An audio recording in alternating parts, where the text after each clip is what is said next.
Hello, good afternoon. Welcome to the BBC News at 1. The Royal College of Paediatrics and Child Health has issued guidelines to parents over the amount of screen time their children are exposed to. They say they have not found enough evidence to show that screen time is harmful to children's health, but recommend no screens for 1 hour before bedtime. Here's our medical correspondent Fergus Walsh. Young people today grow up surrounded by digital entertainment and information on multiple screens, whether via computer, smartphone or television. In its guidance to parents, the Royal College says the popular view that time in front of a screen is toxic to health has essentially no evidence to support it. Many things are harmful to us. Crossing the road is harmful. Even reading, which we think of as a really important thing, actually is a bit of a sedentary occupation that can keep you up at night. So we think that there's a balance to be struck.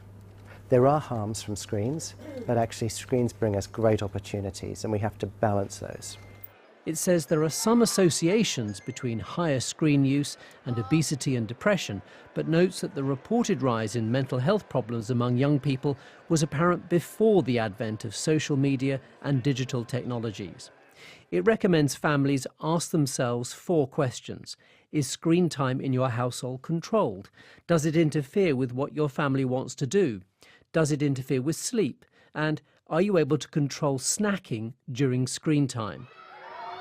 But there has been some criticism that the guidance doesn't go far enough. I'm really disappointed with the report today. I feel like these are guidelines with no actual guidance in them. What it does is just say there's not enough research, therefore it's not harmful. And what I would argue is, yes, there isn't enough research, but you just need to live in the real world, speak to GPs, have a couple of teenagers in your house to know that tech addiction is a real problem. The Royal College says parents are best placed to decide what limits to place on their child's screen use. They do have iPads, but I only allow them to use them in the school holidays.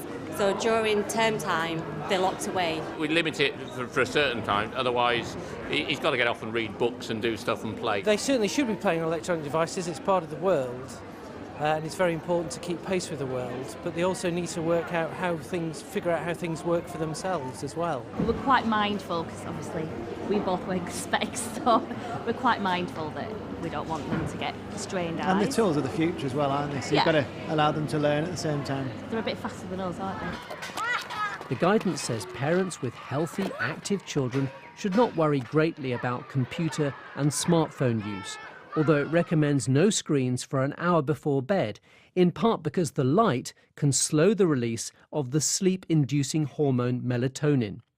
The Royal College says families should negotiate screen time limits with their children based on individual needs and how much they impact on sleep, physical and social activities. Fergus Walsh, BBC News.